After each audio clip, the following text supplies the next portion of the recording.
welcome to our program. Theater is booming in the Bahamas, and there's no place to see theater other than at the Dundas Theater for the Performing Arts.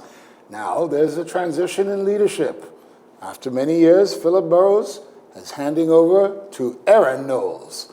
Welcome to Read Between the Lines. Thank you very much. It's good to be here. And congratulations. I have to tell you this is the start. You know, I had an interview with Philip. I think he was on another one of my shows, and he said, well, you know, like, there was just no doubt in my mind that Erin Knowles would be the next leader of so that says so much about you. A full circle moment. And I think anyone who's worked with you could understand why, you know. But let us know, let people know a little bit about you and how you got to this place. Well, my degree is actually in English Language and Literature Education, and that's what I was studying at COB when I learned about Shakespeare in Paradise. Mm-hmm. As a youth, we all have our fun things to do while we're in college, and so I ended up needing extra credit for a particular class, and to get that extra credit, the lecturer said, you have to either audition or assist with Shakespeare in Paradise. No clue what it was. And I said, okay, I'm just gonna go out and see what it's about. I had never had any interaction with the theater before that. Wow. And I showed up to the audition and I met Dr. Bethel.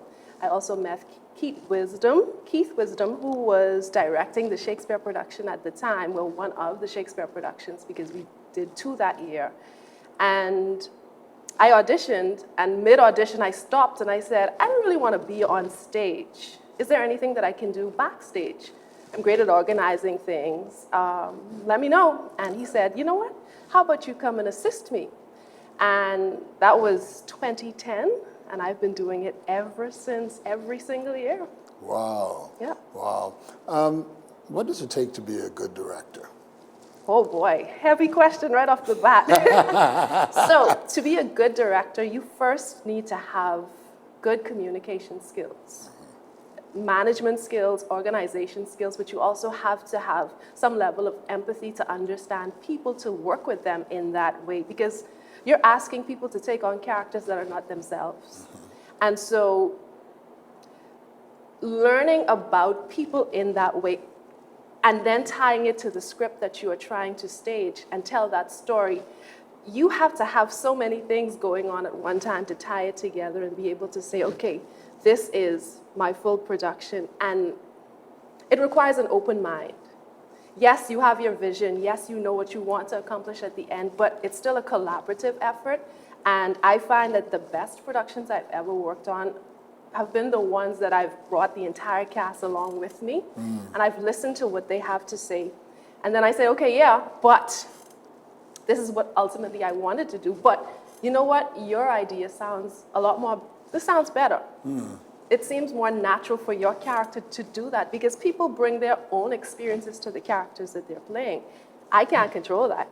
True. Because when you're on the stage, that's it. That's it. And so how someone deals with grief, how someone deals with joy, how someone deals with a difficult decision that they have to make, I can't tell them how to approach that. Full stop. I can say, I'd like to see the character do this, but their experiences that tie to that character always turns around and gives me something even better than I expected. So when I talk about directing, and I had a wonderful time teaching a workshop for directing the other day, and I said, you still have to understand people so that they can help bring your script to life. Because without them, that you have nothing. True. Then it comes to the actual set, which in itself is... Set design is, people always ask me, how do I come up with the sets that I end up with on stage? And I always say it's a matter of being in the space and also knowing your script inside out, because you need to know how to get from one end of the script to the next. And it's all the little details, eh? And maintaining the story, yes. And that's your other actor or performer on the stage, the set. And so a good set can either break your show or it can make your show. And it just somehow clicks for me in a way that I can't explain it, because I would start working in the theater, putting the set together. I'd know I want a table here. I'd want a stairway there. I need a window here. And this is based on what the script says. But then something about feeling it while you're on that stage and then letting the actors feel it. And you see how they work around the pieces that are on that stage, the props, the set, the doors. And it just starts to click. And I've had the good fortune to work with Robert Bingham. And he would say, tell me what you want. And I'd said, Robert, I don't really know exactly how I want to get to this end product, but I know I need them to be able to get from this end of the stage to that end, come through a window, drop in a box, move around this table, do this and do that. And he'd say, I got you. And he'd build something, and I'd look at it, and I'd walk through it, and I start dressing it. And then I say, okay, this doesn't feel right. And sometimes I make changes while we're in rehearsal, and the actors don't even know, because a very important part of directing is ensuring that your actors are so comfortable that it becomes natural to them. All the movement has to be natural so that you can convince the audience, I'm bringing you on this journey from the beginning straight to the end. And so I'm very wary of making changes once I've set something. But it still has to feel right to me as the director. And so, for example, Arsenic and Old Lace, I started moving a table while we were mid-performance. Like, I would come in earlier because I knew the table was blocking a very important scene, but we had already rehearsed it so much, if I had changed it, it would have thrown the actors off. I just did it piece by piece. And by the third run, it was like, this is perfect because everyone in the audience can see this piece. So I say all of that to say, it's a matter of feeling it and again, collaborating with the people who are in your corner. Now, the Dundas offers very professional performances. Yes. But you don't always have the resources that people on Broadway or other big cities have. So, timing-wise, how far out do you have to go? Or do you have the luxury of having several weeks? You don't, I guess, in many cases, to get everything together before the first performance, opening night. We've been fortunate to have people buy into our productions, and not necessarily monetarily, but when we put our cast together, we don't ask for them to donate stuff. But because they're so committed to what they're doing, you see them bringing in the pieces that they know they need for the show. You would say, hey guys, I need to find like a doctor's bag.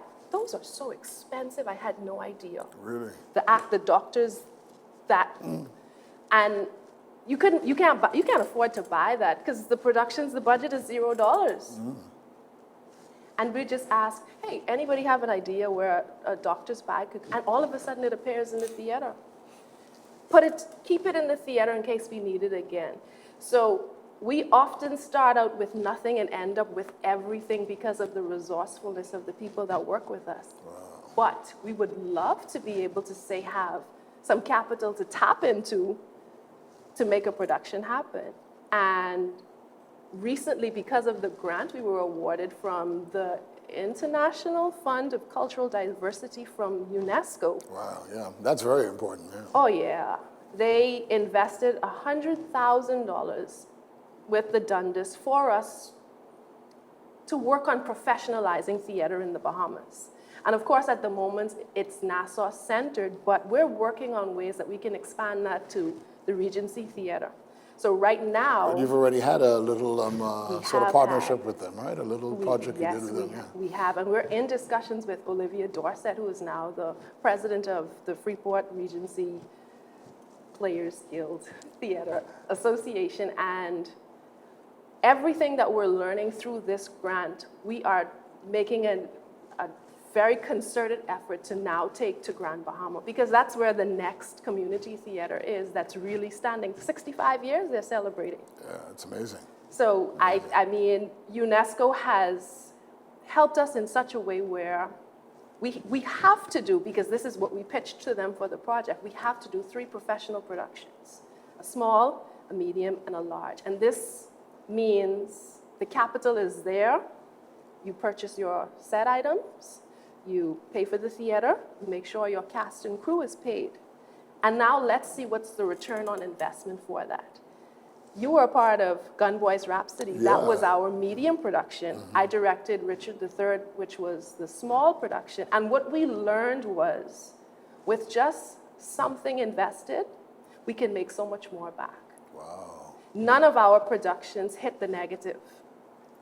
Well, that's a great thing to start off with. Tell me though, right? We're definitely experiencing a renaissance in theater in the Bahamas. Absolutely. But the Dundas has always had a very rich history. It has. With international players as well as local players. I mean, a whole lot of talent running through. What do you think is prompting this new sort of excitement about theater, both as far as spectators or audiences are concerned, but also actors and set designers, people in the back as well? What do you think is prompting that? I think because culture is just who we are, and people love to see themselves represented in art. True. And one of the most important pieces of art that you can see yourself in is stage work. For a long time, the Dundas was closed, the Regency too. And people were begging for things to come out and see. When is the theater going to be open again? When is it going to happen? And starving ourselves, and it not necessarily was by choice because it was COVID related first, Right. and then the gap is there. And there was nothing to fill that void. And so when we really reopened and we started telling the stories again in the way that we were telling the stories, because it's not just going to be the same productions over and over again, it's going to be new.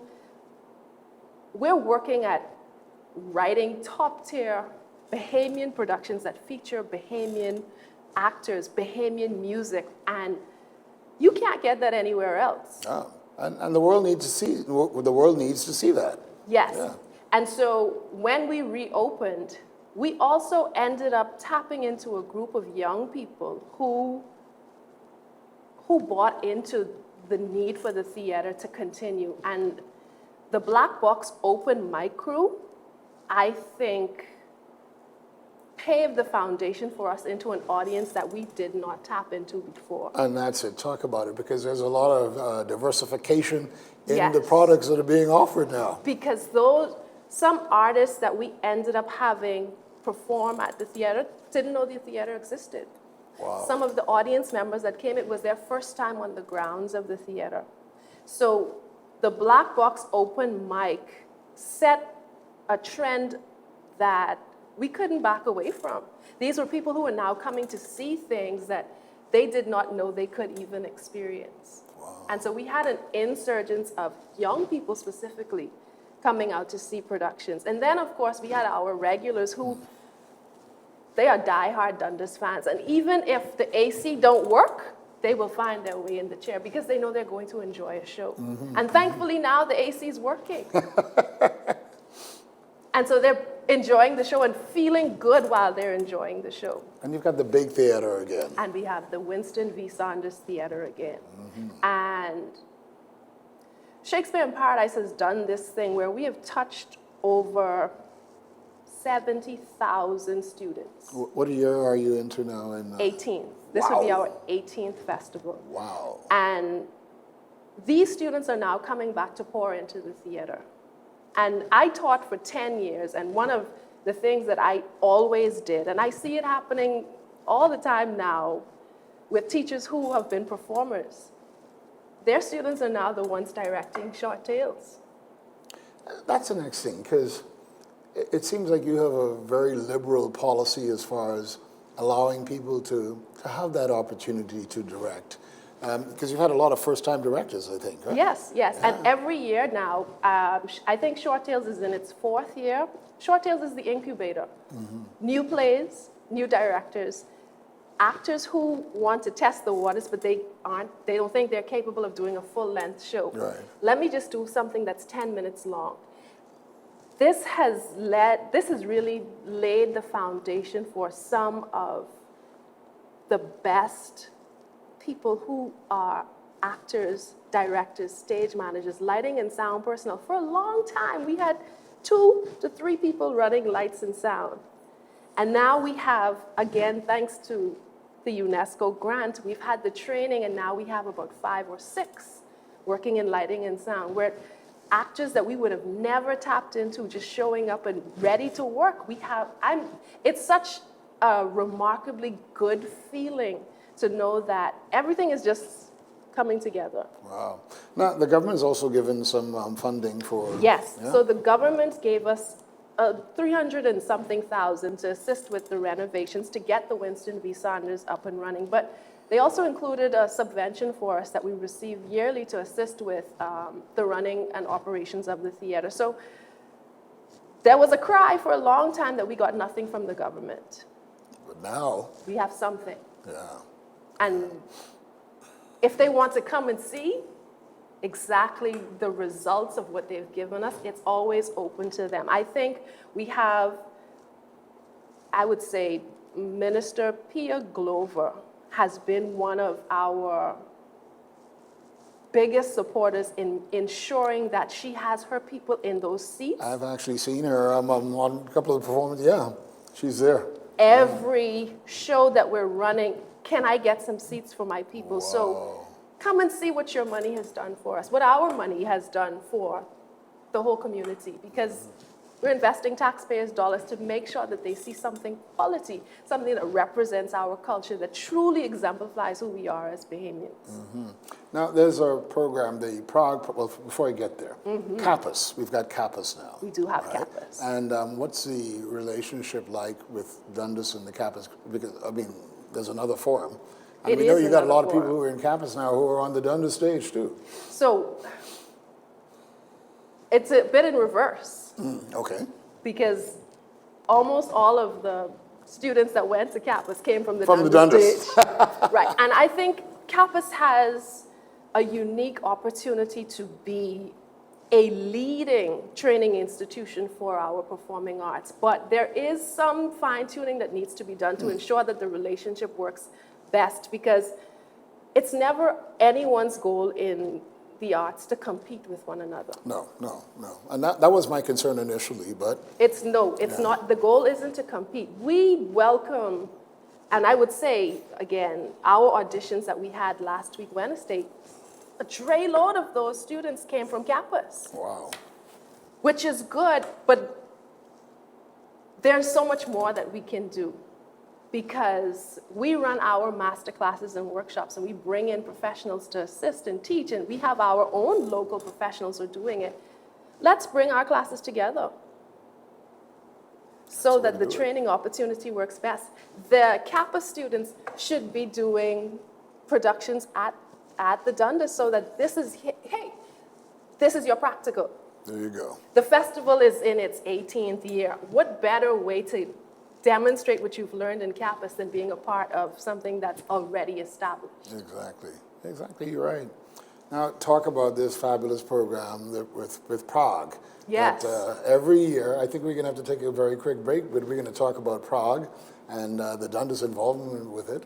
Stay with us. We'll be back with more, speaking with Erin Knowles, the incoming artistic director of the Dundas.